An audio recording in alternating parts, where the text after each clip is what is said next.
ये टाइम ही तो है। क्या नाम है आपका? दीप दीपशिखा। अच्छा अच्छा, आप दोनों करीब बैठिए, इसका मतलब पहले से ही जान पहचान है आप दोनों में। हाँ अच्छा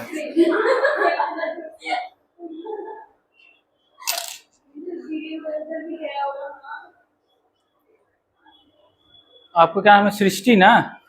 साक्षी।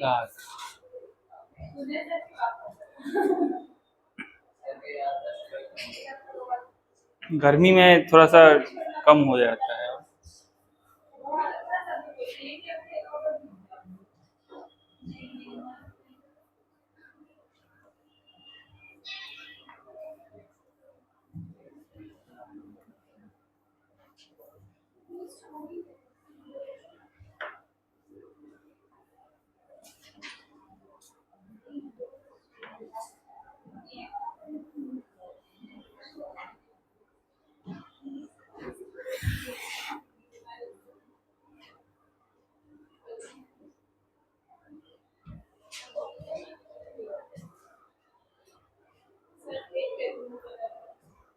पिछले क्लास में फोटो इलेक्ट्रिक इफेक्ट की चर्चा हुई थी।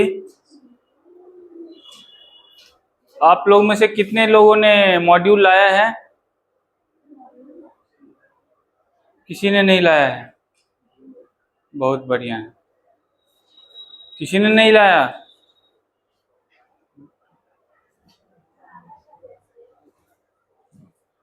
नहीं लाए तो क्वेश्चन बनाओ। तभी क्वेश्चन बनाओगे।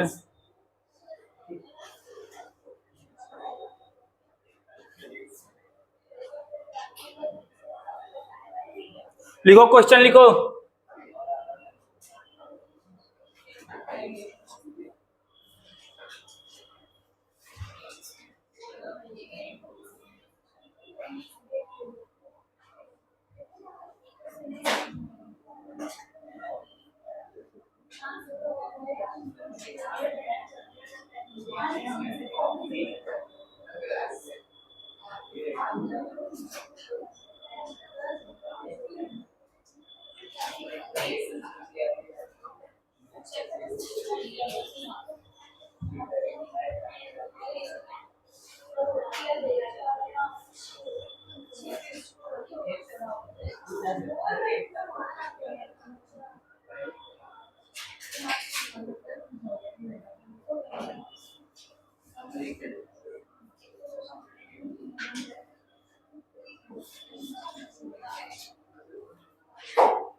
ने फोटो इलेक्ट्रिक इफेक्ट पढ़ा है ना? आपको थोड़ा दिक्कत होगी आज, थोड़ी देर ही।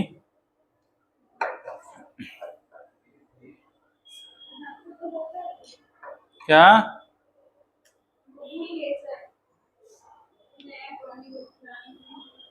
कहाँ घर है आपका?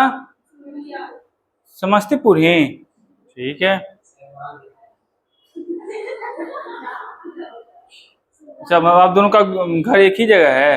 ओ,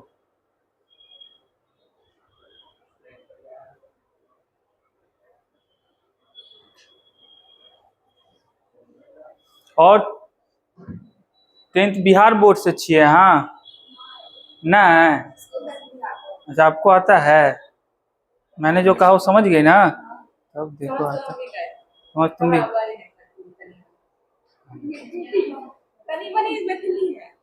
है कहाँ से आ गया बीच में?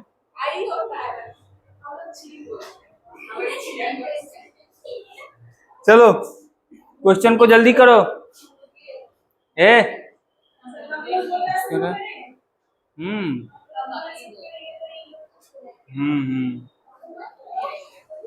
चलिए क्वेश्चन जल्दी बनाइए तो।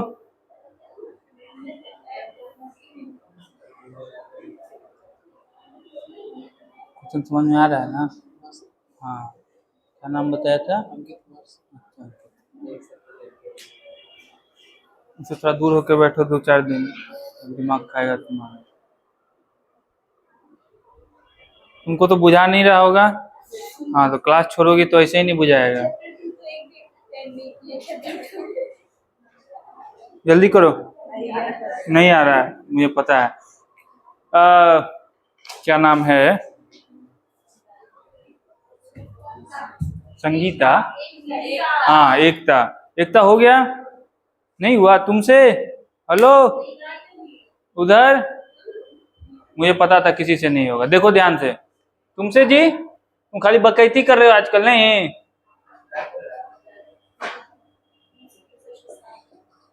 देखो, how many photons are emitted per second by 5 milliwatt. अब जैसे ही 5 मिलीवाट आपने देख लिया, वाट किसका यूनिट होता है? किसका?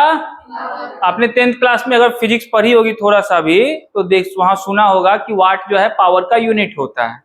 ठीक है, तो यहाँ पे जो लेजर है उसका पावर आपको दिया हुआ है, और क्या दे दिया है कि उससे जो निकलने वाला लाइट है उसका क्या दे दिया आपको? वेवलेंथ। तो लेजर का आपको पावर दे दिया है कितना? 5 मिली वाट। और इससे निकलने वाला जो वेवलेंथ है या जो फोटोन है उसका वेवलेंथ कितना है? 632.8 नैनोमीटर है।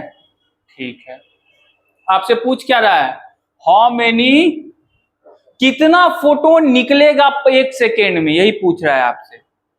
तो सबसे देखो, इस तरह के क्वेश्चन जब भी आए तो सबसे पहले ये समझो कि पावर का मीनिंग क्या होता है। पावर कैसे डिफाइन होता है, याद है किसी को? कैसे? वाट पर सेकेंड? यूनिट में नहीं पूछ रहा हूं। हाँ, एनर्जी पर यूनिट टाइम, उसी को हम लोग क्या बोलते हैं? पावर। आपने इलेक्ट्रिसिटी चैप्टर में पढ़ा होगा ना पावर। वह अब यहाँ पे definition energy per unit time था, यहाँ पे भी definition energy per unit time ही है। तो पावर इक्वल टू क्या होता है? Energy per unit. कोई दिक्कत? अब पावर जब भी अगर टाइम को तुम 1 सेकेंड कर दो, टाइम इक्वल टू, तो पावर ही आपका एनर्जी के इक्विवेलेंट हो जाएगा कि नहीं हो जाएगा? मतलब पावर एनर्जी के 1 सेकेंड के लिए डिफाइन होता है खाली? नहीं, अगर टाइम को 1 सेकेंड कर दो तो पावर किसके इक्विवेलेंट हो जाएगा? कोई दिक्कत? और यहाँ क्वेश्चन ध्यान से देखो क्या पूछ रहा है?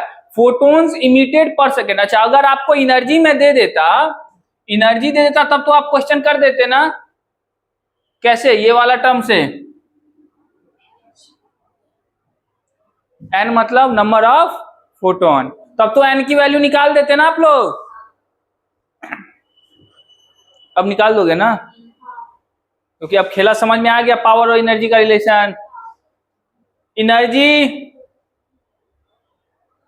एन एच म्यू, एन क्या है आपका? नंबर ऑफ, और पावर आपको दिया हुआ है।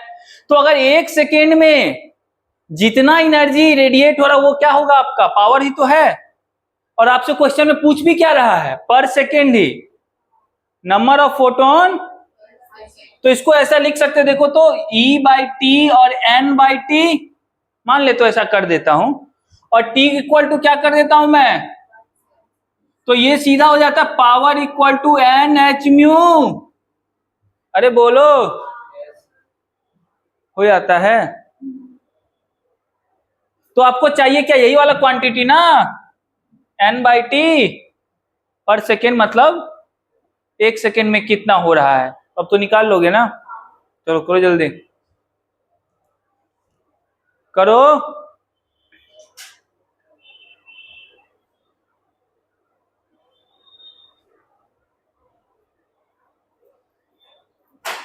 बुक की जरूरत नहीं है, सब घर पे जरूरत पड़ेगी, क्लास में बुक की कोई जरूरत नहीं।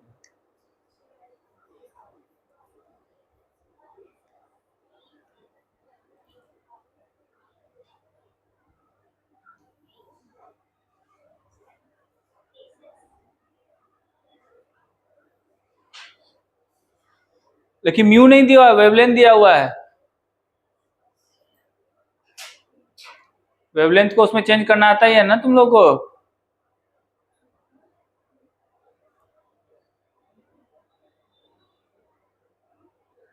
मिली वाट है। हाँ, वाट में करना उसको।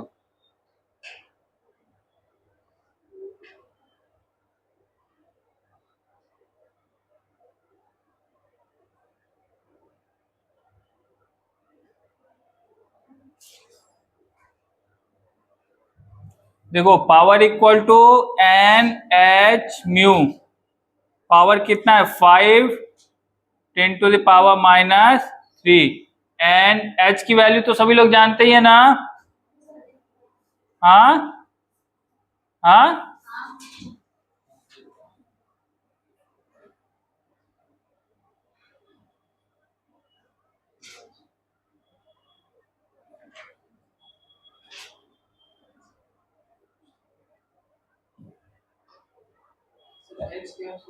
Planck's constant. तुम उससे पिछले क्लास नहीं आए थे? अच्छा, इसीलिए ये है Planck's constant.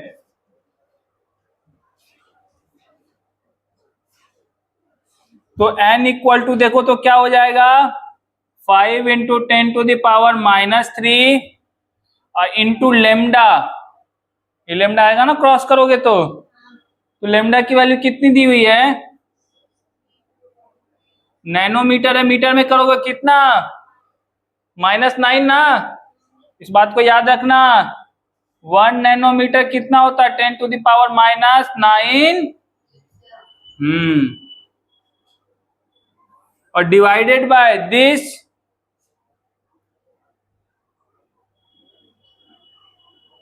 Into speed of light, पता है ना? यही होगा एन की वैल्यू।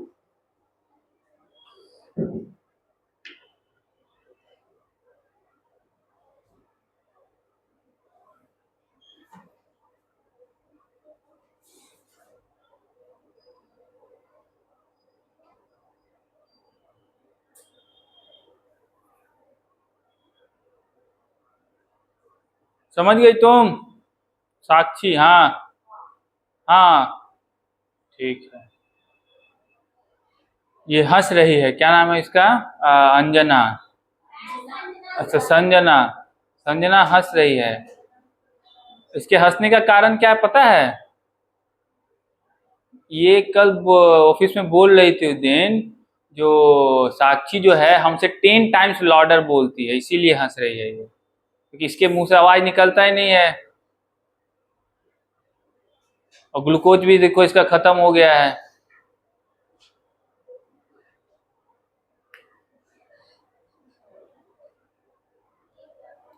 कितनी वैल्यू आई? वो किसका काम है? मेरा? अच्छा,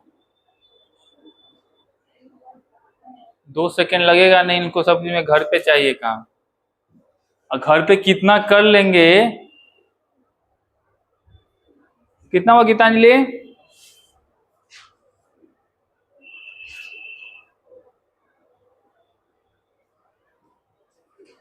क्यों अंकित निकाल लिए? उसकी वैल्यू कितनी आई? जल्दी चलाओ, अभी समझ ही रहा है प्लैंक्स कांस्टेंट क्या है।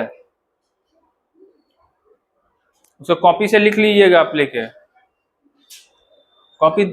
हाँ बोलिए। Mu mu. हाँ, न्यू क्या है आपको? इसको बोलते हैं फ्रीक्वेंसी। क्या बोलते हैं इसको? फ्रीक्वेंसी और वेवलेंथ के बीच रिलेशन होता है। Frequency equal to c by lambda होता है। c क्या है आपको? Speed of light. ये रिलेशन आपने पहले भी देखा होगा 9th क्लास में जब वेव पढ़ा होगा तो।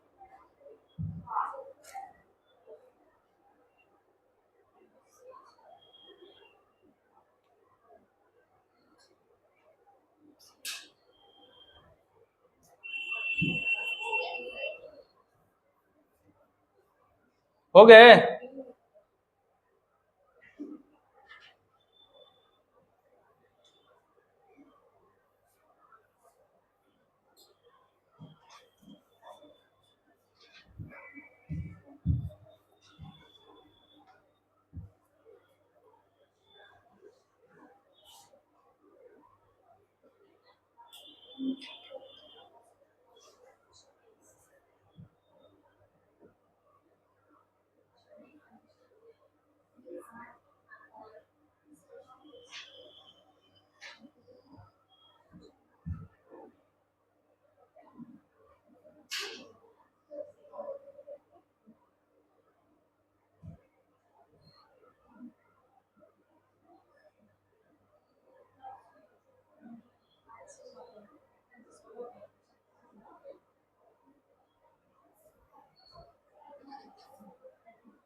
किस ऑर्डर में आ रहा है?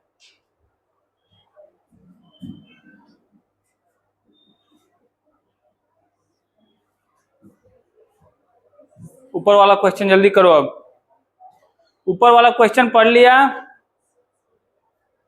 सेम क्वेश्चन है ना? ऊपर वाला तो सब लोग कर देंगे। अब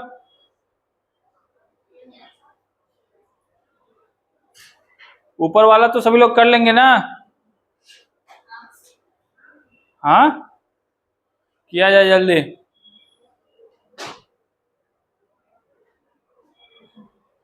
क्वेश्चन देखो।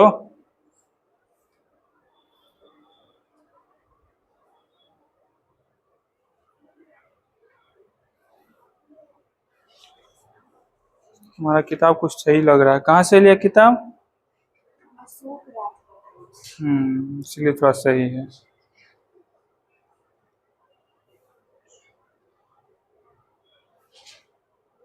मशूक राजपथ में रहते हो? अच्छा,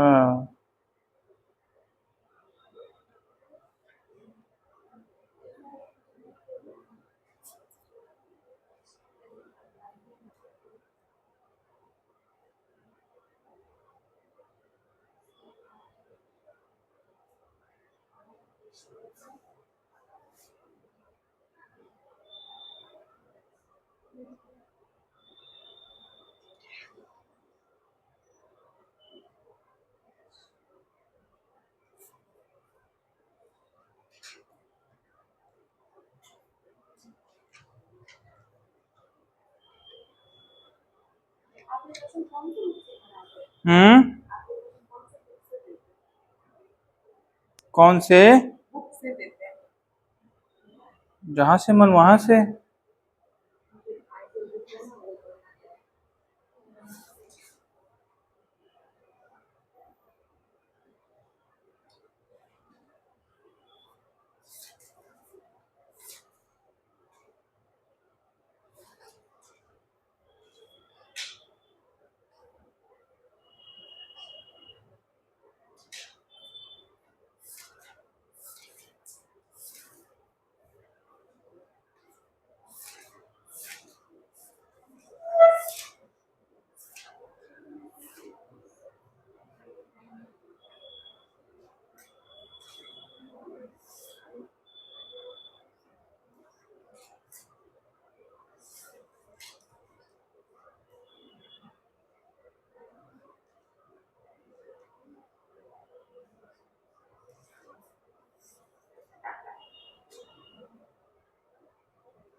हो गया? हाँ, यस सर। ये तो आसानी क्वेश्चन था। इस क्वेश्चन में तो ज्यादा जान भी नहीं है, कैलकुलेशन है बस।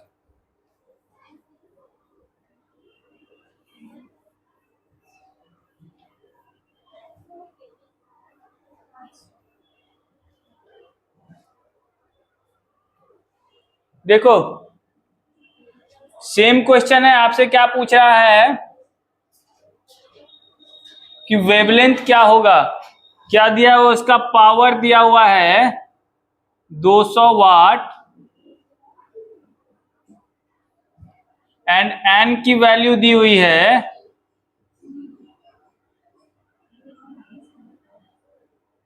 अब टाइम आपको कितना दिया हुआ है 1 सेकेंड। ठीक है, कोई दिक्कत? तो फिर से वही वाली कहानी, इस केस में भी आपको क्या होगा, E by t equal to N by t h. बोलो, तो E बाई टी क्या हो गया आपको, power N by t h mu. N by t कितना दिया हुआ है, number of photon per unit time, 1 second में कितना है वो दिया हुआ है, आपको नहीं दिया हुआ है जी।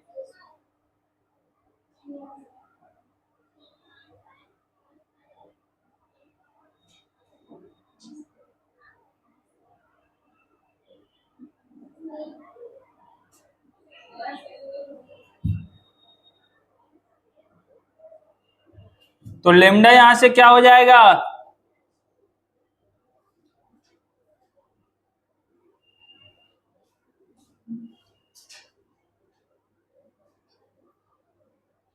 बाय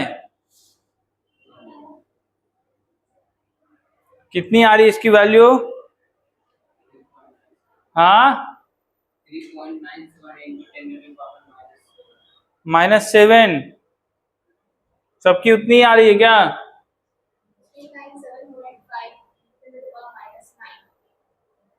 तो बात तो वही हुई ना, 3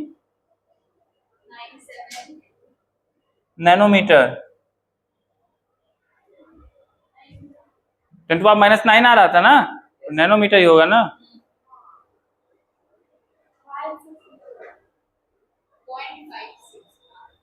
ठीक है, जब नैनोमीटर लिख दिया उस ऑर्डर में तो चलो, लेकिन साक्षी कह रही कि 5 6 भी लिख ही दीजिए, लिख दिया।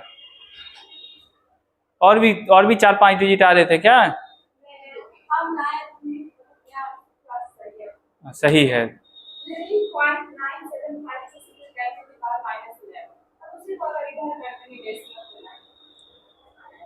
ठीक,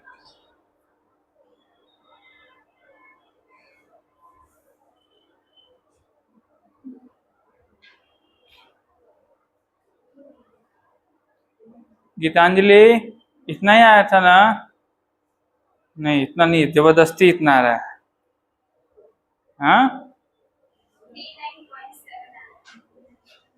कोई बात नहीं।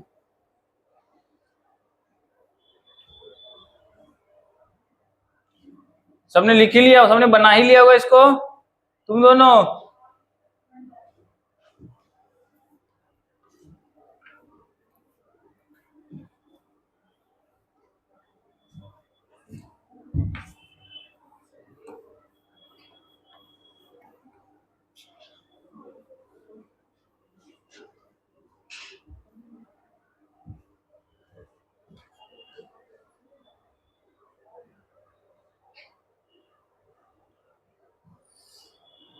अब एक क्वेश्चन खाली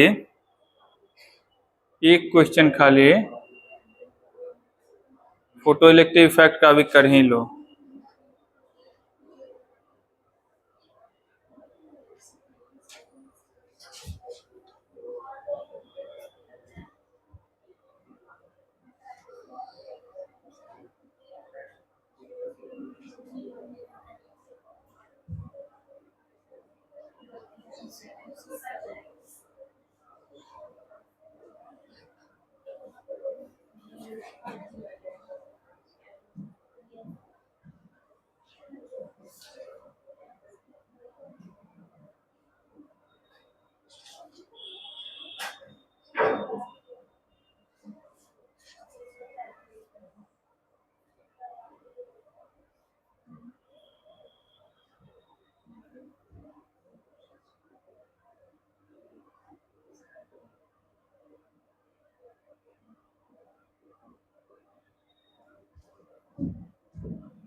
ये तो कर लोगे, पिछले क्लास में ही हुआ इस पे चर्चा।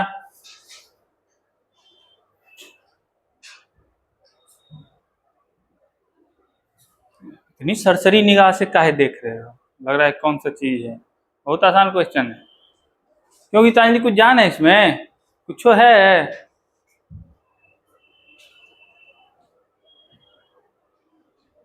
क्यों जी, जल्दी करो।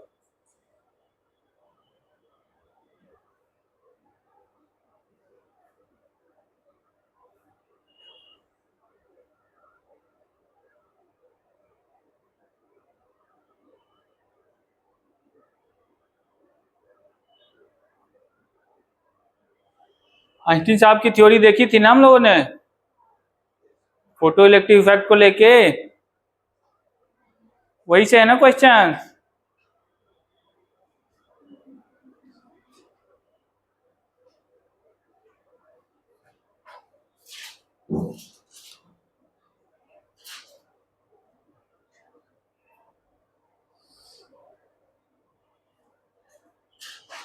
अच्छा एक मिनट, एक चीज यहाँ छूट गया है, रुक गया रुक गया। वर्क फंक्शन नहीं दिए।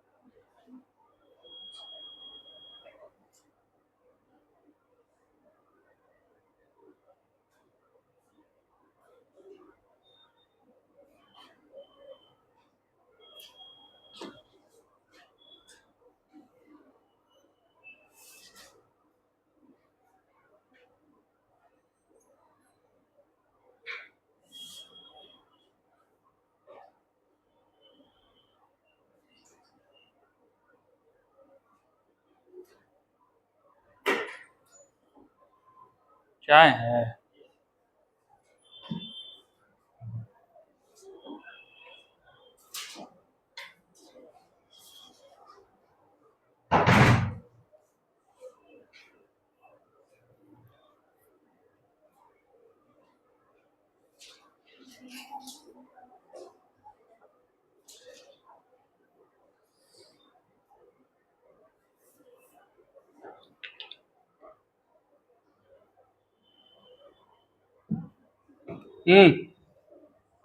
देखिए सभी लोग, Einstein theory of photo electric effect क्या कहता है? एनर्जी दो पार्ट में आपको जाएगा, एक तो वर्क फंक्शन करवाने में, दूसरा काइनेटिक एनर्जी। तो काइनेटिक एनर्जी मैक्सिमम कितना हो सकता है? E-5। इन दोनों का जो डिफरेंस होगा वही मैक्सिमम काइनेटिक एनर्जी होगा, नहीं होगा? अब एनर्जी कैसे तो आप लोग फाइंड करते हैं, Sc बाय लेमडा।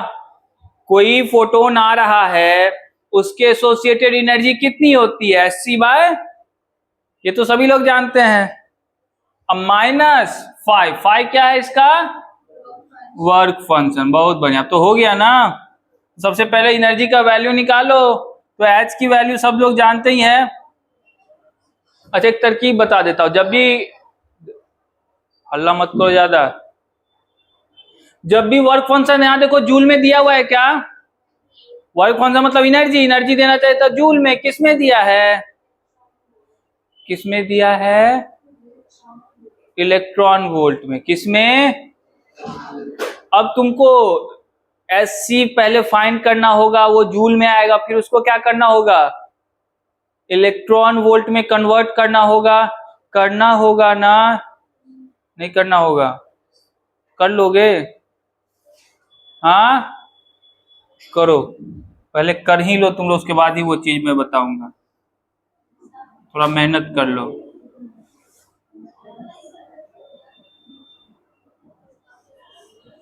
लेमडा की वैल्यू कितनी दी हुई है? 280 नैनोमीटर ना, तो नैनोमीटर को मीटर में कर दूं?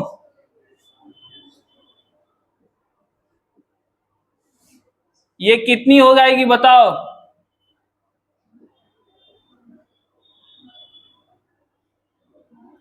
ये देखो 9 ऊपर गए तो 9 8 17 17 34 -17 हुआ ना बाई 280, यही ना होगा? क्या हुआ? अच्छा 3 भी है, ठीक है। 3 इंटू 6.62, ठीक है। अब लेकिन ये आंसर किस में आ रहा है आपको? ये जूल में आएगा, लेकिन आपको करना किस में है? इलेक्ट्रॉन वोल्ट में। क्या करेंगे बता, एक बार मैंने रिलेशन बताया था से, हाँ डिवाइड करेंगे। देखो मैंने आपको बताया था 1 इलेक्ट्रॉन वोल्ट कितना जूल होता है? -19 जूल। ये तो चार्ज ऑफ इलेक्ट्रॉन है ना, तो charge of electron 1 electron volt मतलब क्या? एक इलेक्ट्रॉन के कितना होगा एनर्जी एसोसिएटेड, वही है ये, तो उससे इतना एनर्जी एसोसिएटेड होगा जूल के टर्म में, ठीक है। अब ये जूल में है, करना है इलेक्ट्रॉन वोल्ट में, क्या करना होगा? इससे डिवाइड करना होगा ना जूल को। बोलो, टोटल एनर्जी को इससे डिवाइड कर देंगे तो इलेक्ट्रॉन वोल्ट में आ जाएगा ना। ठीक है, तो कर दो इसको।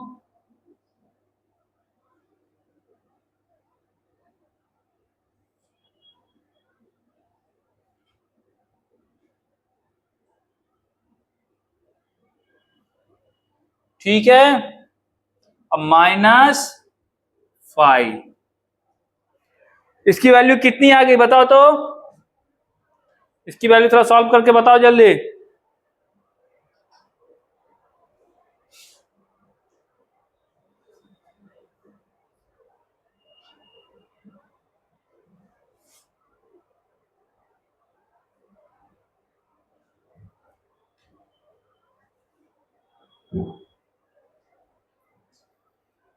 साक्षी जल्दी करो, किसका इंतजार कर रही हो?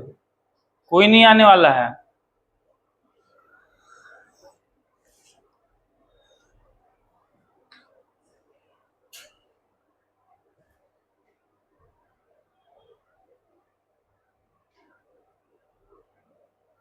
ये देखो तो, अगर तुम इसको ऐसा कर दे तो यहाँ पे 3 इंटू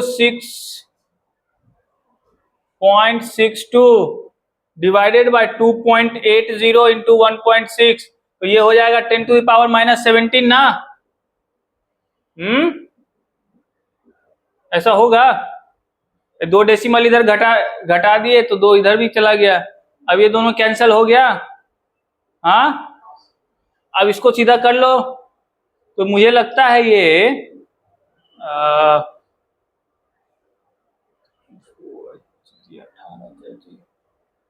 4.2 इलेक्ट्रॉन वोल्ट आएगा, ठीक है। कितना आएगा? 4.2 इलेक्ट्रॉन वोल्ट। -5 की वैल्यू कितनी दी हुई है अब आपको? 2.5 इलेक्ट्रॉन वोल्ट। ये कितना आ गया?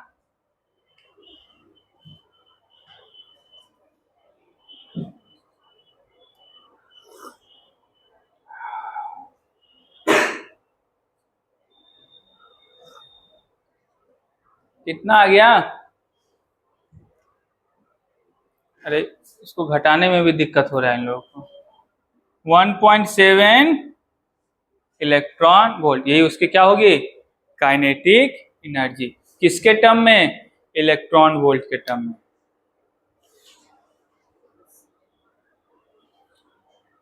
कैलकुलेशन ज्यादा हो गया ना? कैलकुलेशन ज्यादा हो गया ना? लेकिन कैलकुलेशन ज्यादा हमेशा आपके सामने होंगे, आपको बस अपना दिमाग तेज करना है।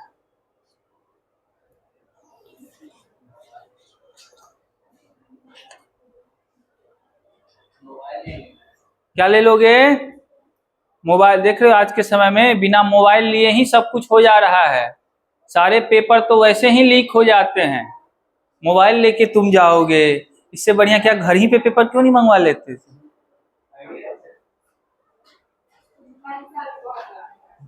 पैसा ज्यादा लगेगा ना, एक 2 करोड़ लगेंगे ही ना, क्या लगेंगे? मेडिकल कॉलेज में सीट मिल जाएगा, इसमें कौन सी हो रही है,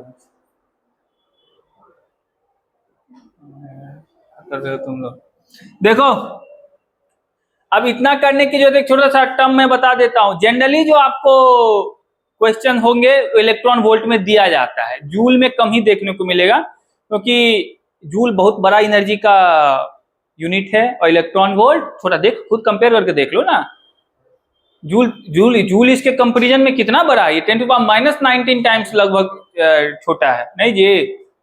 तो जूल बहुत बड़ा यूनिट है। एक इलेक्ट्रॉन के एनर्जी को तुम जूल में लिखना पसंद करोगे कि इलेक्ट्रॉन वोल्ट में लिखना पसंद करोगे? अरे इलेक्ट्रॉन वोल्ट में लिखना पसंद करोगे ना।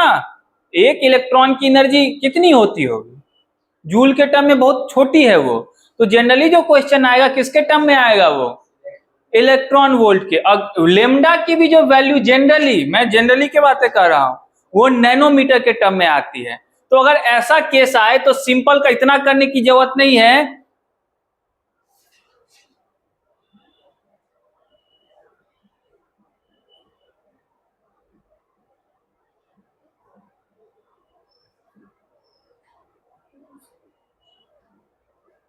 बस इतना कर देना, समझ गए। ये खुद कैलकुलेट करके 1242 ही आता है, ठीक है। लेकिन लेमडा किस में होना चाहिए, नैनोमीटर में, ठीक है। लेमडा किस में होना चाहिए, कोई दिक्कत? उसके बाद इसको मीटर में चेंज करने की जरूरत नहीं है, वो तो खुद आपस में कट जाएंगे।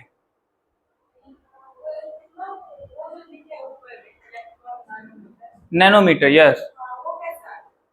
ये इलेक्ट्रॉन वोल्ट में तो मैंने एनर्जी होनी चाहिए, और वेवलेंथ किसके टर्म में होना चाहिए, नैनोमीटर के टर्म में। तो ये नैनोमीटर कैंसिल हो जाते हैं, वही बचता है इलेक्ट्रॉन वोल्ट। समझ गए? हेलो, समझी तुम? तो ये फॉर्मूला डायरेक्ट यूज कर सकते हो, लिख लो इसको, बगल में कहीं लिख लो। याद तो नहीं रहेगा आप लोग को, लेकिन लिख लो, मुझे पता है ना। जब 4-5 बार क्वेश्चन जब तक नहीं करोगे, याद नहीं आते हैं फॉर्मूला।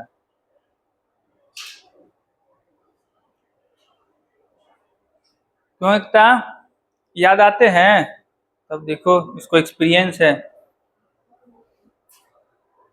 अगला क्वेश्चन क्या है, स्टॉपिंग। अब ये स्टॉपिंग पोटेंशियल कैसे निकालेंगे, इसकी चर्चा तो मैं करके गया था।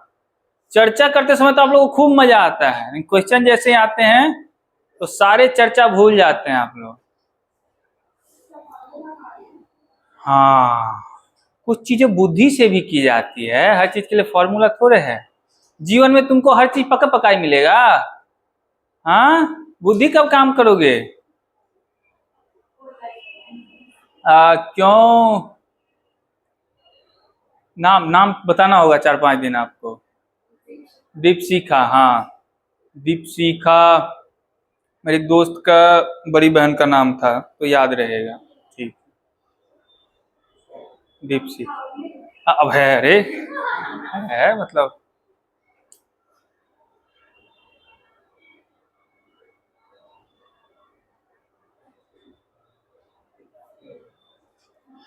देखो तुम लोग फंसे हुए स्टॉपिंग पोटेंशियल पे। स्टॉपिंग पोटेंशियल का डेफिनेशन मैंने क्या बताया था, ध्यान से तुम लोग सुनते नहीं उस दिन। हाँ, क्या बताया था, रोक देगा। जो सबसे ज्यादा काइनेटिक एनर्जी वाले इलेक्ट्रॉन को जस्ट स्टॉप कर दे, जस्ट मतलब, हाँ जस्ट मतलब जस्ट मतलब कि वो मिनिमम वैल्यू पोटेंशियल का, जिसके बाद इलेक्ट्रॉन इस इलेक्ट्रोड तक पहुंच ही ना पाए, उसी को हम लोग क्या बोलते थे। तो वो जो जस्ट बोल रहे that is the minimum value, उसी को क्या बोलते हैं, स्टॉपिंग। तो स्टॉपिंग पोटेंशियल, मान लो यहाँ पे इलेक्ट्रोड है, इसके पास स्टॉपिंग पोटेंशियल लगा दिया, यहाँ इलेक्ट्रॉन आ रहा है, यहाँ रोक दिया दोनों की। अब देखो नेट फोर्स क्या हो गया, तो इस पे नेट फोर्स जीरो, मतलब एनर्जी में कोई चेंज, फोर्स अगर जीरो है तो एनर्जी में उस समय के बाद चेंज नहीं हो रहा है। नहीं हो रहा है ना, तो जितनी एनर्जी ये लगा रहा है उतनी एनर्जी इस पे अप्लाई हो रही है ना, तो इसके पास जो काइनेटिक एनर्जी था उसके इक्विवेलेंट एनर्जी ही लगा रहा होगा। मैं जस्ट मिनिमम की बातें कर रहा हूं, जस्ट मतलब मिनिमम। तो इसको रोका है तो ये जितना एनर्जी से आ रहा उधर इतनी एनर्जी आप लगा देते हैं इधर से भी अपोजिट डायरेक्शन में, फोर्स बैलेंस हो जाएगा ना, तब ना वो रुका होगा। तो जो इसकी काइनेटिक एनर्जी होगी वही उसका क्या होगा, स्टॉपिंग पोटेंशियल भी होगा ना। समझे, फॉर्मूला है, फॉर्मूला समझ गई। तो जो काइनेटिक एनर्जी होगा वही क्या होगा इसका, स्टॉपिंग पोटेंशियल भी होगा। कोई दिक्कत बोलो। लेकिन अब स्टॉपिंग पोटेंशियल क्या होता है इस पे थोड़ा ध्यान देखो। काइनेटिक एनर्जी क्या है, आपसे स्टॉपिंग पोटेंशियल पूछ रहा है। काइनेटिक एनर्जी क्या दिया, 1.7 इलेक्ट्रॉन। और स्टॉपिंग पोटेंशियल, पोटेंशियल और एनर्जी दोनों एक टर्म नहीं होता। अच्छा तुम लोग थोड़े से बच्चे हो, इसका मैं 10th क्लास में उतने प्योर लेवल पे फिजिक्स तो नहीं पढ़ा होगा, फिर भी तुम लोग जानते होगे कि एनर्जी और पोटेंशियल अलग अलग चीजें होती है।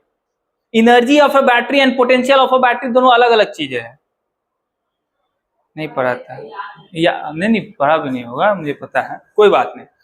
पोटेंशियल डिफरेंस, जैसे तुम लोग बोलते ना बैटरी का पोटेंशियल 12 वोल्ट का है, 17 वोल्ट का है, 18 वोल्ट का है, वो उसका क्या है, पोटेंशियल डिफरेंस या पोटेंशियल उसको तुम, या वोल्टेज तुम लोग बोल देते हो उसको, कोई दिक्कत। तो वो स्टॉपिंग पोटेंशियल या स्टॉपिंग वोल्टेज है।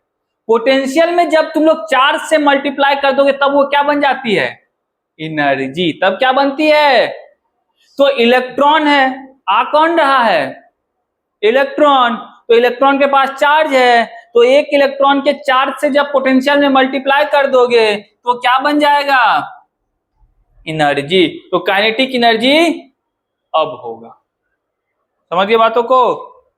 इसीलिए ये टर्म ज्यादा लिखना सही नहीं है, इसके लिए लिखना होगा E इंटू स्टॉपिंग पोटेंशियल, ये वाला समझ गए। जब उसके चार्ज में पोटेंशियल से मल्टीप्लाई करते हैं तब वो एनर्जी के बराबर होता है।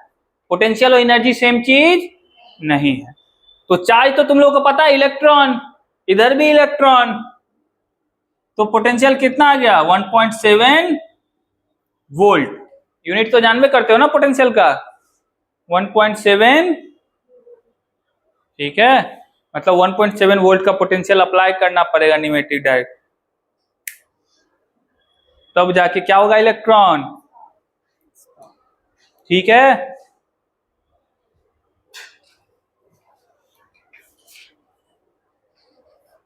तुम समझे रीशु, रीशु समझ गई,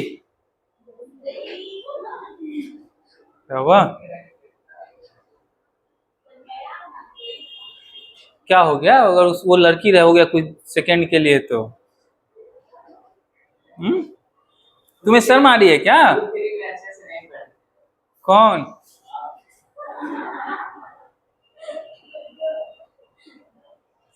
तुम्हें शर्म आ रही है क्या लड़की होने में, बताओ।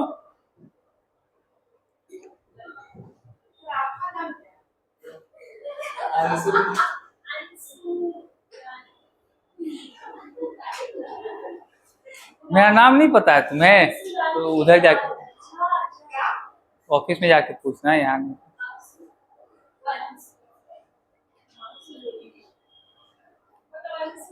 यहाँ से सीधा उठा के नीचे चले जाओगे, यहाँ से गंगे में जाके गिरोगे फिर।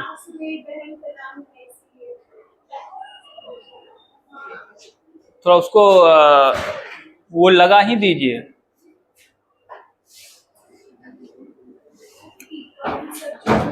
तो स्टॉपिंग पोटेंशियल किसके बराबर होगा, स्टॉपिंग पोटेंशियल किसके बराबर होगा, काइनेटिक एनर्जी के, ठीक है, इस बात को याद रखना, ठीक है।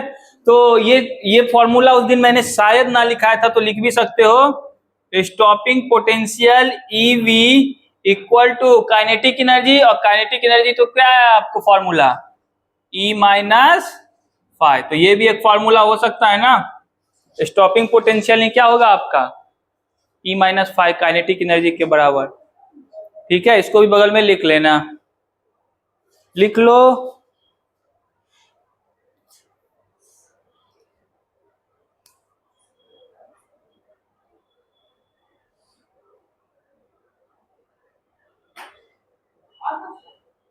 हाँ, अब क्वेश्चन आप लोग करेंगे मॉड्यूल में। मॉड्यूल मिला है ना? हाँ, अच्छा तुम लोग मॉड्यूल बनाना शुरू कर दोगे? ठीक है, ये अब एक ही दिन में तो होगा नहीं, अभी से करोगे तब ना होगा।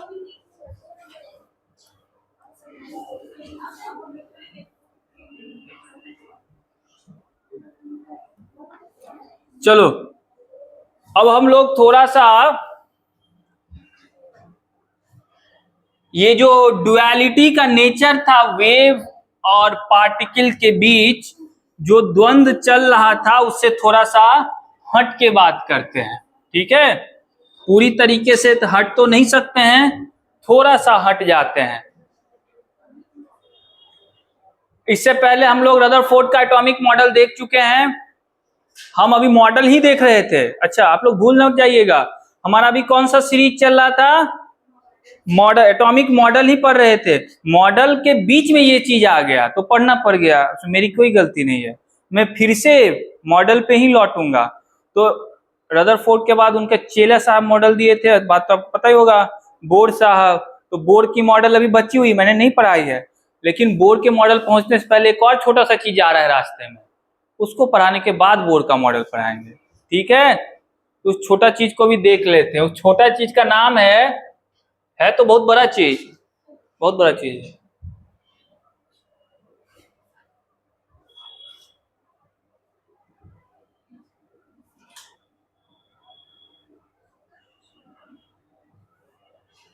एटॉमिक स्पेक्ट्रम, ये टॉपिक पढ़ना जरूरी है आपके लिए।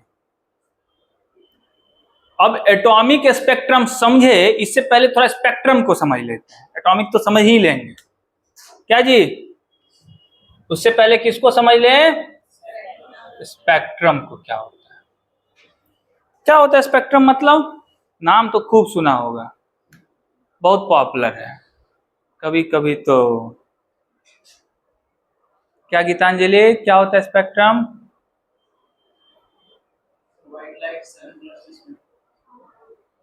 होते हैं ऐसे ही, कहाँ हो रहा है यार, क्या नहीं हो रहा? हाँ, प्रिंट से गुजारते हैं, तो ऐसे बोलो, बच्चे हैं ये लोग, कैसे कुछ गलत चीज समझ लेंगे ये लोग। हाँ, और यही स्पेक्ट्रम हो गया। ठीक, लड़का सही जा रहा है, तुम हंस क्यों रहे हो? लड़का सही बोल रहा है। आप लोग स्पेक्ट्रम जरूर देखे होंगे। स्पेक्ट्रम का नॉर्मल मीनिंग क्या है जानते हो? नॉर्मल मतलब ऐसे रिक्शा वाले जो बोल देंगे, डिस्ट्रीब्यूशन ऑफ कलर, बस हो गया स्पेक्ट्रम। कलर का एक डिस्ट्रीब्यूशन दिखा दो, वही स्पेक्ट्रम है। लेकिन आप लोग यहाँ रिक्शा चालक बनने आए तो नहीं है, आप लोग यहाँ ढंग से बातें होगी। तो देखिए स्पेक्ट्रम का यहाँ क्या मीनिंग है, क्या क्या समझेंगे आप लोग। इंद्रधनुष देखा है, जिसको आजकल के बच्चे रैनबो कहते हैं। इंद्रधनुष अब कहाँ, रैनबो कहते हैं। क्या कहते हैं गीतांजलि? रैम्बो नहीं कहते, रैम्बो तो ठीक है, इंद्रधनुष ही ठीक है। तो इंद्रधनुष में आप लोगों ने क्या देखा होगा कि आकाश के पटल पे कुछ रंगों का एक रंगीन चादर बिछा हुआ है, नहीं, जो दूर तक फैला ऐसे करके धनुष की तरह, है ना, है ना, जिसको आप लोग बोलते हैं कि इंद्र का ही धनुष है वो, क्योंकि वो 7 रंग का है। वैसे 7 रंग वो दिखता नहीं है, 7 रंग दिखना थोड़ा दुर्लभ है उस इंद्रधनुष में। 2 4 5 रंग दिख जाए बहुत है, 7 रंग तो मैंने नहीं देखा आज तक, आप लोगों ने देखा हो तो हाँ, वो देखी है, उसके यहाँ हो रहा है 7 रंग आज भी, मेरे यहाँ तो नहीं हुआ। तो ये इंद्रधनुष कैसे आते होंगे इसके बारे में आपने 10th क्लास में भी पढ़ा होगा, और नहीं पढ़ा होगा किसी ने गलती से अपने लैब में भी चला गए होंगे आप लोग, तो आपके फिजिक्स के टीचर ने गलती से व्हाइट लाइट को प्रिंट से गुजार के 2 4 कलर तो दिखा ही दिया होगा आपको। देखा कोई लैब गए थे गलती से, उसकी कदम चले गए थे एक दिन लैब की ओर, तो आपने देखा होगा कि एक स्क्रीन पे कलर का कुछ डिस्ट्रीब्यूशन, एक पैटर्न जैसा बना हुआ है। अगर एक प्रिज्म को देखेंगे तो मतलब अगर ये एक प्रिज्म है, मान लीजिए कि एक प्रिज्म है, एक सरफेस तो उसका ट्रायंगुलर होता है, होता है ना, तो इधर वाला और पीछे वाला, और सब ये फिर रेक्टेंगल टाइप के होते हैं इधर वाले इधर। देखे कि नहीं? प्रिज्म भी नहीं देखे हो तुम लोग? बहुत बढ़िया। अब इस प्रिज्म से क्या करो, व्हाइट लाइट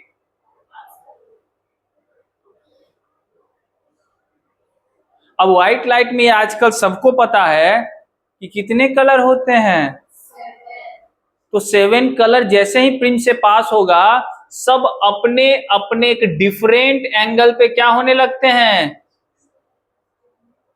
हाँ डेविएट होने लगते हैं। होते हैं ना जी, बोलो। अलग अलग एंगल पे क्यों डेविएशन होता है इसके बारे में पता है? तो वेवलेंथ अलग होने से, यहाँ भी यहाँ पे था तो वेवलेंथ सबका सेम था, यहाँ गया अलग हो गया।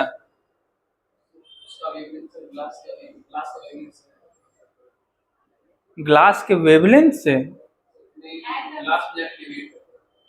ग्लास में यहाँ रहेगा तो नहीं करेगा, वही तो मैं पूछ रहा हूँ क्यों मीडियम चेंज हो रहा है। मतलब लड़का कुछ कहना चाह रहा है, कह नहीं पा रहा है, तो मैं कह देता हूं। लड़का ये कहना चाह रहा है कि मीडियम चेंज हुआ, आकाश से सीधा ग्लास में घुस गया लाइट। अब रिफ्रैक्टिव इंडेक्स क्या हो गया, और रिफ्रैक्टिव इंडेक्स किस पे डिपेंड करता है, वेवलेंथ ऑफ द लाइट पे भी, और एंगल ऑफ डेविएशन किस पे डिपेंड करता है, उसके रिफ्रैक्टिव इंडेक्स पे। तो डिफरेंट कलर के लिए रिफ्रैक्टिव इंडेक्स क्या हो गया, तो इसलिए एंगल भी क्या होगा। यही कारण है कि सब अलग अलग एंगल पे डेविएट करते हैं। ठीक है, समझ गए बातों को? ओके, अब यह रहा आपका स्क्रीन। क्या रहा, सिनेमा वाला ही समझ लो, बस इस पे शाहरुख खान नहीं दिखेंगे, इस पे कौन दिखेगा, सतरंगा कलर। ठीक है, शाहरुख खान उससे कम नहीं है, वो ज्यादा कलर रखते हैं। ठीक है, अब यहाँ 7 रंग आपको दिखेंगे। ये कुछ इस तरीके का दिखेगा कि नहीं, थोड़ा ध्यान देना, इस पे ध्यान मत देना, तुम लोग अपनी राय देना। कौन सा कलर होता है तो तुम लोग जानते ही हो। अच्छा चलो, इतना समय तुम लोग का नहीं लेंगे, सीधा लिख देते हैं विवग्योर। यही 7 कलर होते हैं ना, यही 7 कलर होते हैं ना, जिसको आप लोग बोलते हैं हिंदी में बैजानी हपीनाला, जो भी हो।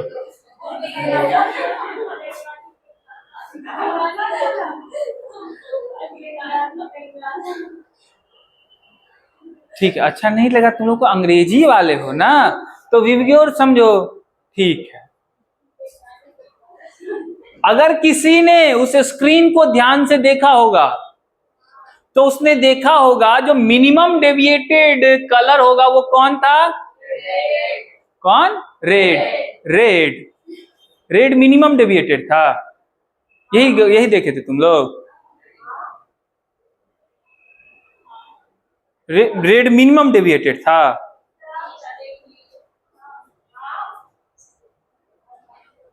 गधे है तुम लोग। मिनिमम डेविएटेड का मतलब क्या समझे, अरे यहां से कितना ये मिनिमम, ये वाला एंगल की बातें कर रहा हूं मैं, इस एंगल से कितना डेविएशन, वो ना होता है एंगल ऑफ डेविएशन। तो कौन सबसे कम डेविएट किया था, वाइल। अच्छा चलो, थोड़ा सा और तुम लोग का रिवाइज करवा देता हूं। अगर इस 7 कलर में सबसे ज्यादा वेवलेंथ किसका होता है, तो जिसका वेवलेंथ ज्यादा होगा उसका डेविएशन भी ज्यादा होगा, हाँ कम होगा। तो कम कौन दिखेगा आपको, रेड दिखेगा, ज्यादा कौन दिखेगा, वायलेट दिखेगा। तो वायलेट कहाँ, वायलेट का पोजीशन कहाँ होगा, इधर, और रेड का कहाँ होगा, ऊपर, मतलब यहाँ पे। ठीक है, तो यहाँ पे जो आपको एक पैटर्न सा दिखेगा ऐसे करके, कितना कलर का, 7 हो गया जी, 1 2 3 4 5 6 7 कलर का एक पैटर्न दिखेगा ना, जिसका डिस्ट्रीब्यूशन होगा कहां से, Indigo, blue, green, yellow, orange, red, एक ऐसा डिस्ट्रीब्यूशन दिखेगा। इसी डिस्ट्रीब्यूशन को स्क्रीन पे हम लोग बोलते हैं स्पेक्ट्रम। इसी को हम लोग क्या बोलते हैं, स्पेक्ट्रम। कोई दिक्कत, ये स्पेक्ट्रम का मीनिंग यही है। लेकिन ये स्पेक्ट्रम बहुत बड़ा अपने अंदर जानकारी रखता है, बहुत जानकारी रखता है। अभी तुम एटॉमिक स्पेक्ट्रा पढ़ोगे तुमको पता चलेगा कितना इंपॉर्टेंट चीज है ये। अब एक चीज तुमने यहाँ पे ध्यान से देखा हो, स्पेक्ट्रम का मीनिंग समझ गए? अ डिस्ट्रीब्यूशन ऑफ कलर या distribution of pattern of colour, यही स्पेक्ट्रम का नॉर्मल मीनिंग है। किसी स्क्रीन पे किस तरीके से डिस्ट्रीब्यूशन है वही उसका स्पेक्ट्रम है। ठीक है, जैसे ये किसका स्पेक्ट्रम है आपको? व्हाइट लाइट का। अब यहाँ एटम से लाइट फॉल करवाता उसका स्पेक्ट्रम आता तो क्या हो जाएगा? Atomic spectra. मेरे से पास करवा के बनाओगे क्या हो जाएगा? हाँ ठीक है, मेरा स्पेक्ट्रा होगा, यही सिंपल सी बात है। अब तक ठीक। अब स्पेक्ट्रम देखो दो तरीके से हो सकते हैं। स्पेक्ट्रम कितने तरीके के हो सकते हैं? स्पेक्ट्रम सभी लोग समझ गए? स्पेक्ट्रम हो सकते हैं दो, एक होता है कंटिन्यूअस, एक होता है डिस्क्रीट। कितने तरीके के होते हैं? दो तरीके से। एक हो सकता है कंटिन्यूअस, दूसरा हो सकता है, अब नाम में ही छुपा हुआ है कि कंटिन्यूअस का मीनिंग सभी लोग जानते हैं, डिस्क्रीट का भी मतलब मैंने बताया ही है। वहां पे यहां पे भी वही सेंस आएगा। देखो ध्यान से, लाइट, अगर मैं सिंपल से एक क्वेश्चन पूछूं कि लाइट, ये जो आप देख रहे थे अपने पटल पे, स्क्रीन पे, ये कैसा स्पेक्ट्रा था? कंटिन्यूअस था? याद करो, याद। एक साल पहले गए थे लैब में। ओ, तुम लोग तो एग्जाम देते समय गए होगे पहली बार, हमको जहां तक लगता है। कोई बात नहीं, एग्जाम भी नहीं हुआ होगा ना। वैसे ही नंबर मिल जाते हैं। लैब गए थे, ये वाला नहीं हुआ था। कौन सा वाला एक्सपेरिमेंट किए थे? डेविएट। ठीक है, कोई बात नहीं। अच्छा, अगर लैब कोई नहीं भी गया होगा तो इंद्रधनुष तो सबने देखा होगा। इंद्रधनुष कैसा स्पेक्ट्रम, मान लेते तो स्पेक्ट्रम ही है, वो भी कंटिन्यूअस है। क्यों कंटिन्यूअस है? कलर्स का ओवरलैपिंग होता है।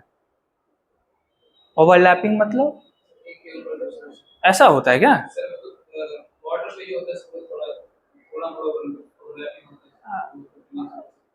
मतलब कंटिन्यूअस होगा तो ओवरलैपिंग कर जाएगा।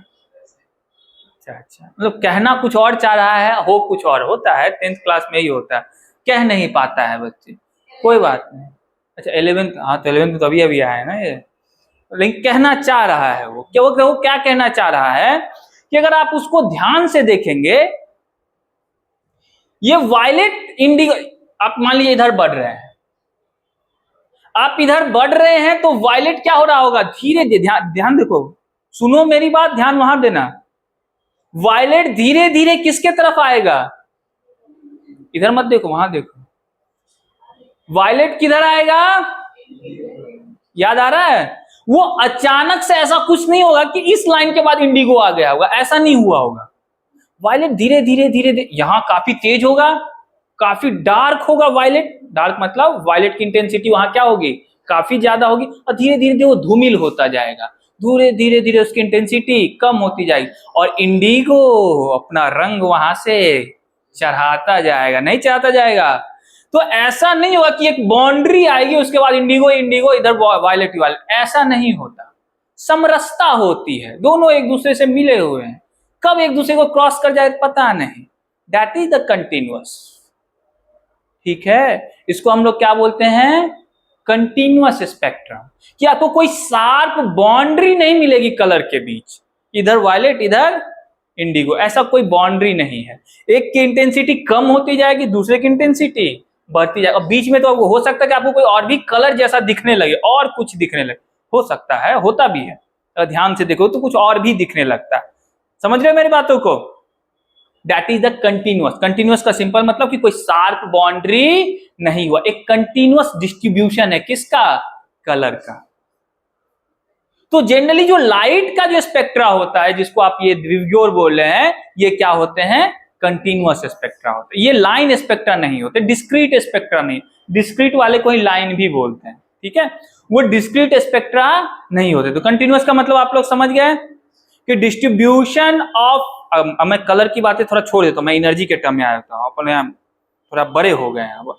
तो डिस्ट्रीब्यूशन ऑफ एनर्जी जो होगा वो क्या होगा? कंटिन्यूअसली वैरी करेगा। कोई शार्प बाउंड्री, कोई शार्प लाइन आपको नहीं मिलेगा एनर्जी चेंज जब होगा तो। समझ गए? तो एनर्जी क्या होता है कंटिन्यूअस स्पेक्ट्रा में? कंटिन्यूअसली लगातार चेंज होता है।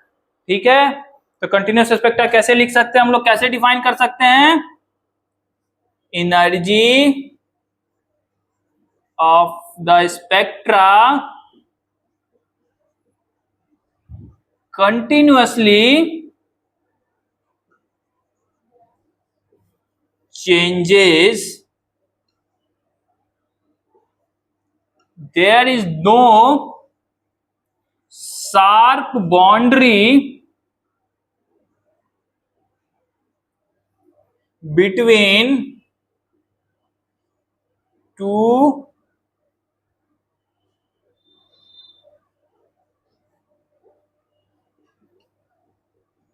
energy region, that is the continuous spectra। Example के लिए लाइट का स्पेक्ट्रा कैसा है? Continuous spectra.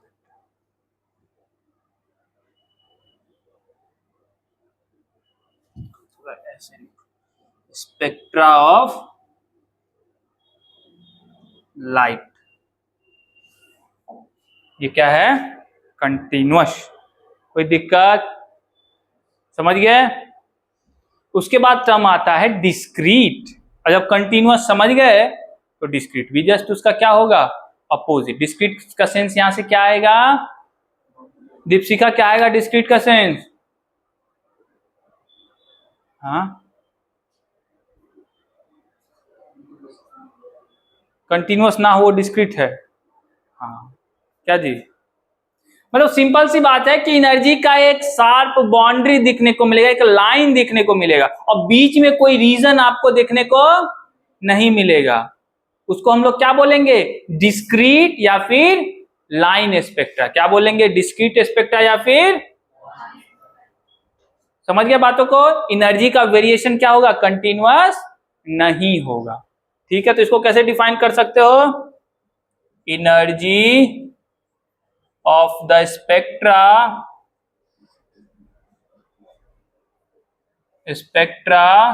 is not continuous, there is a sharp boundary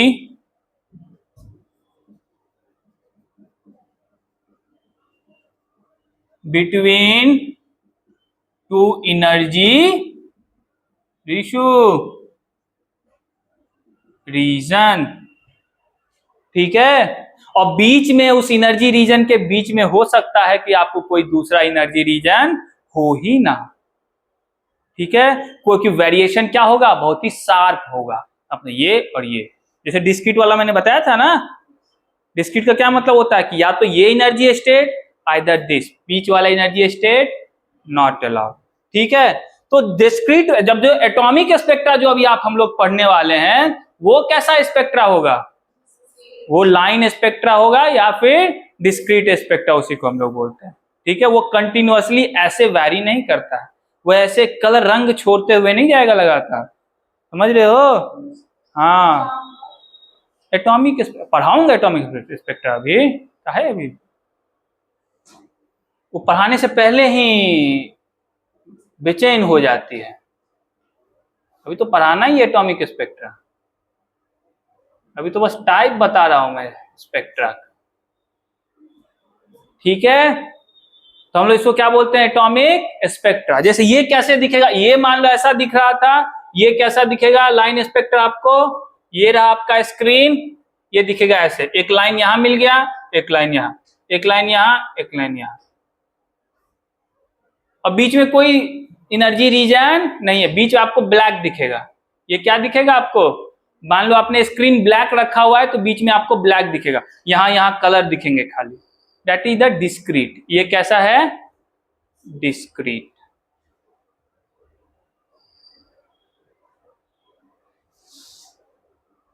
ये किस फॉर्म में आपको है?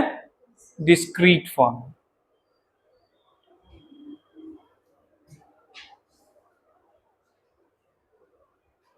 समझ गए बातों को? तो एटॉमिक स्पेक्ट्रा कैसे होते हैं आपको डिस्क्रीट फॉर्म में, या फिर उसी को हम लोग लाइन स्पेक्ट्रल को, इसलिए कहीं कहीं आप लिखे ऐसा लिखा है एटॉमिक लाइन स्पेक्ट्रा, ऐसा लिखा है। ठीक है, तो हम लोग कलर के टर्म में बात नहीं करेंगे, हम लोग स्पेक्ट्रा के टर्म, किसके टर्म में बात करेंगे? एनर्जी के टर्म में। ठीक है, कोई दिक्कत? वहां पे भी एनर्जी का ही तो डिस्ट्रीब्यूशन है, ये समझाने के लिए। What is colour? कलर क्या है? हर कलर के कॉरस्पॉन्डिंग एनर्जी है। ये डिस्ट्रीब्यूशन कलर का ना हो गया, किसका है? एनर्जी का ही है। अब तो 10th क्लास के बच्चे नहीं रहे आप लोग। ठीक है, तो इतनी बात पे मैं चाहता हूं कि आप लोग हाँ लिख ले। क्या करें? लिख ले।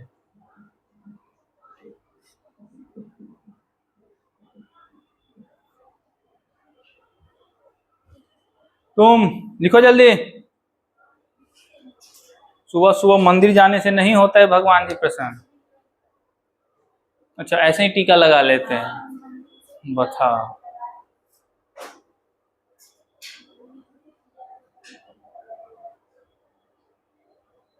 इसीलिए तुम्हारी ये हालत है।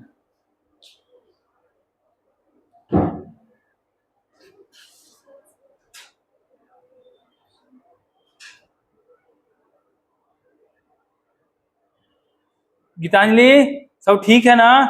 समझ में आ रही है ना बातें? हाँ, तो उदास क्यों हो? उदास है ही है, बताओ। तुमको जी रिशु? हाँ, बाउंसर तो नहीं जाने लगे? नहीं नहीं, अभी तो अच्छा, अभी यॉर्कर जा रहे हैं। यॉर्कर कहाँ जाए, अभी तो सीधा मैं बस गुड लेंथ पे फेंक रहा हूँ बॉल। बाउंसर का तो समय अभी आएगा, बाद आएगा। अभी थोड़ा पिच को हार्ड हो जाने दो, अभी तो पिच थोड़ा सा। हाँ,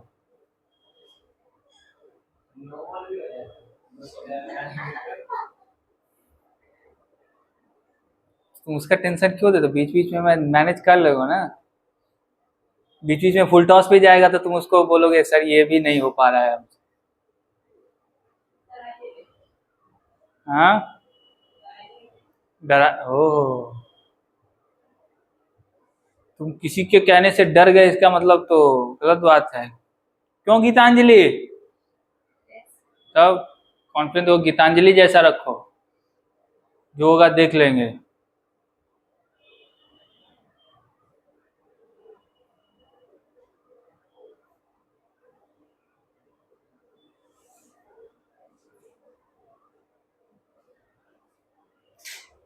और अंकित, समझ में आ रहा है ना? बहुत बढ़िया। आप आईसीएससी से हैं, इसीलिए लड़का ये चीजों को जान। तुमने तो प्रिज्म विज्म से देख लिया, एंगल ऑफ मिनिमम डेविएशन ये सब भी पढ़ा होगा। हाँ, 10th में, मुझे पता है। इनका सिलेबस थोड़ा सा सीबीएसई वालों से थोड़ा सा नहीं, अच्छा खासा ज्यादा है। बहुत बढ़िया।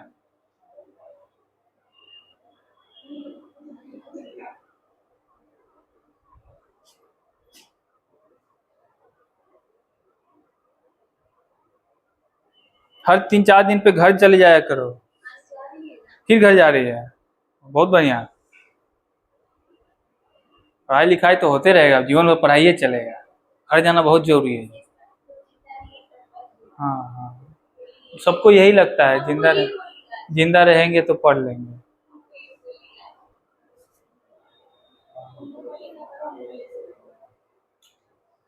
लिखो जल्दी, इतना देर लगा देते हो तुम लोग। वो चित्र बना लेना कंटिन्यूअस और डिस्क्रीट का।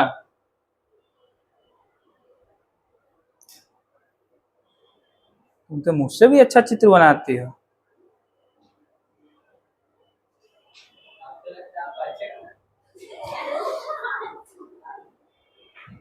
मैं खराब थोड़े बनाता हूँ।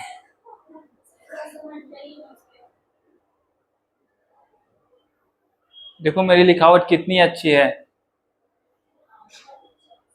तुम लोग को यही याद हो जाया करेगा, घर जाने पढ़ने की जरूरत ही नहीं पड़ेगी। तो यहाँ इतना सोच के लिखना पड़ता होगा। कुछ दिन बाद बोलो सर छोड़ दीजिए, मैं अपने से ही ना लिख लूँ, कितनी अच्छी बात होगी ये। एक दिन तुम ये कहो,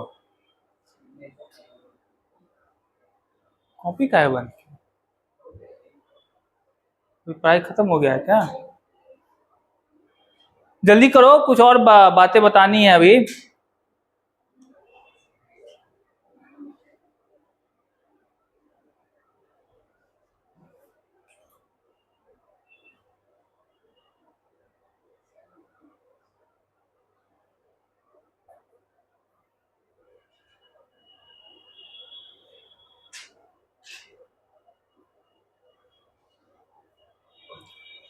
तो इसके बाद हम लोग को लाइट के स्पेक्ट्रा से तो कोई मतलब नहीं है, हमारा काम क्या करना है स्टडी यहाँ पे, एटॉमिक स्पेक्ट्रा से। मैं थोड़ा इंपॉर्टेंस बता देता हूँ, एटॉमिक स्पेक्ट्रा का इंपॉर्टेंस क्या है। आप सबसे पहले पूछेंगे कि एटॉमिक स्पेक्ट्रा की जरूरत क्यों है, यही सबसे पहला सवाल आएगा, क्यों है, क्यों आप इस पे इतना बल दे रहे हैं, क्यों? जब रदरफोर्ड साहब का एक्सपेरिमेंट हुआ और रदरफोर्ड साहब ने अपना एक एटॉमिक मॉडल दे दिया, तो उस मॉडल में एक बात जो मैंने आपको कहा था, जो बहुत इंपॉर्टेंट बात है, कि इलेक्ट्रॉन घूम रहा है न्यूक्लियस के चारों तरफ और उस इलेक्ट्रॉन के पास क्या है, एनर्जी एसोसिएटेड है। ठीक है, कोई दिक्कत? ओके। तो साइंटिस्ट ने सोचा क्यों ना कुछ ऐसा तरकीब निकाला जाए कि वो जो इलेक्ट्रॉन बेसिकली घूम रहा है और उस इलेक्ट्रॉन के चक्कर लगाने के बारे में हम लोग पता कर ले और उसकी एनर्जी के बारे में अगर कुछ आइडिया आ जाए उस एक्सपेरिमेंट के थ्रू, तो ये हमारे लिए बहुत बड़ी डिस्कवरी होगी। इससे हम लोग डिफरेंट एलिमेंट में किस तरीके से इलेक्ट्रॉन डिस्ट्रीब्यूटेड है डिफरेंट जगह पे, हम लोग दूसरे को जानकारी दे सकते हैं। इतना बता सकते हैं कि इस इलेक्ट्रॉन की एनर्जी क्या है, उस इलेक्ट्रॉन की एनर्जी क्या है, बता सकते हैं ना। इसी चक्कर में इन्होंने क्या किया, एटॉमिक स्पेक्ट्रा निकालना शुरू किया। ठीक है, समझ रहे बातों को? अब एटॉमिक स्पेक्ट्रा निकाले कैसे, इसकी चर्चा हम लोग कल करेंगे। लेकिन स्पेक्ट्रा का इंपॉर्टेंस क्या है, अगर आपको स्पेक्ट्रा किसी एलिमेंट का पता चल जाए, मान लो आपको हाइड्रोजन का स्पेक्ट्रा मैंने बता दिया, हाइड्रोजन का स्पेक्ट्रा जानने का मतलब है कि आपके पास हाइड्रोजन का आधार कार्ड हो गया। अब आप हाइड्रोजन का सब कुछ जान सकते हैं, नहीं गीतांजलि? आधार कार्ड अगर आपके पास चला जाए, इसको ज्यादा पता होगा। समझ रहे बातों को? आधार कार्ड का मतलब आपका फिंगरप्रिंट, सारी जानकारी। उसी तरीके से एटॉमिक स्पेक्ट्रा को कहा जाता है फिंगरप्रिंट ऑफ एटम। एटम का क्या है, ये फिंगरप्रिंट है, क्योंकि उसकी सारी जानकारी आपको यहाँ पे, ये जो स्पेक्ट्रा दिख रहा है ना ऐसे, उसके थ्रू आप सारी जानकारी निकाल सकते, यही इंपॉर्टेंस है। कम बड़ी बात है? अरे कम बड़ी बात है? तुम्हारी सारी जानकारी निकाल लेना कम बड़ी बात है? नहीं है ना। इसीलिए एटॉमिक स्पेक्ट्रा आज के समय में बहुत इंपॉर्टेंट है। ठीक है, कोई दिक्कत? इसकी चर्चा कब करेंगे? कल के क्लास में। ठीक है, तब तक के लिए आप लोग आनंद कीजिए। और हाँ, सभी लोग मॉड्यूल बनाना शुरू करेंगे, एक दिन वाला काम नहीं करेंगे। अभी से बनाते रहोगे बाद में दिक्कत नहीं होगा। उतना हो चुका है, अब आगे बढ़ चुके हैं हम लोग कि उसके क्वेश्चन टॉपिक वाइज करना शुरू कर दो। ठीक है,